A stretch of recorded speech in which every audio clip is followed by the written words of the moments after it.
ayos natin ang pagbaha sa ating bansa para magkaroon tayo ng integrated and comprehensive measures para ating ma-address ang pagbaha ng ating bansa.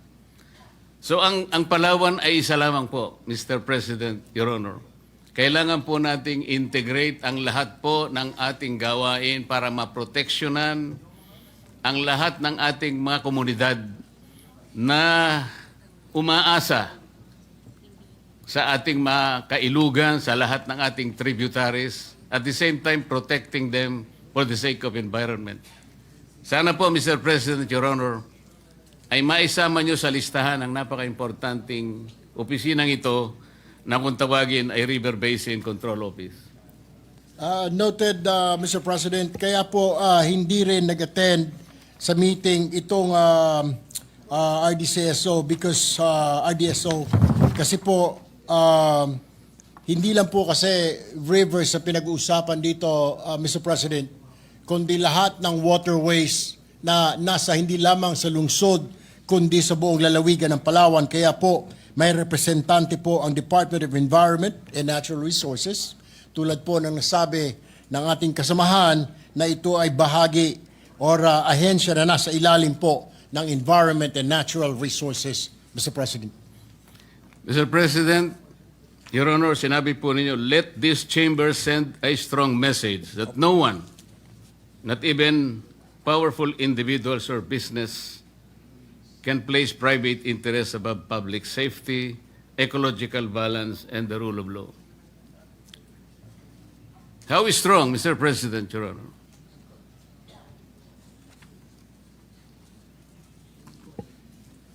Kaya nga po, Mr. President, tama po yun.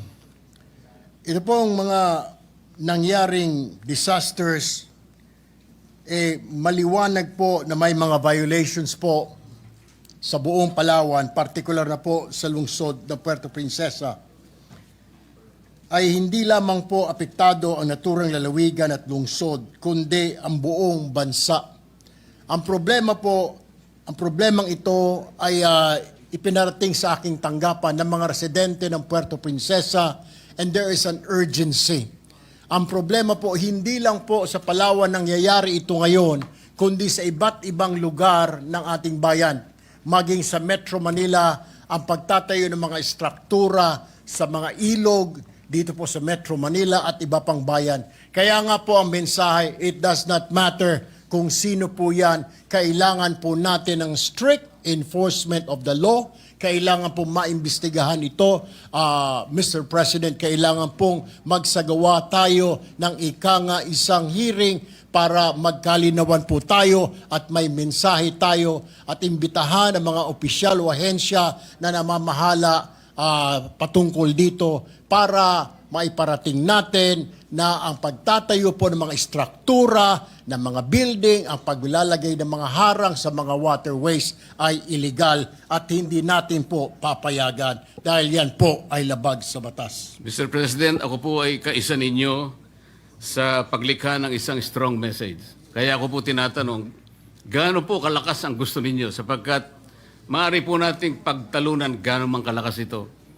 Dahil ang marami po ay nagbigay ng malalakas na signal na o kaya malalakas na mensahe at nabingi na po siguro ang mga dapat makarinig nito. Kung kinakailang alugin natin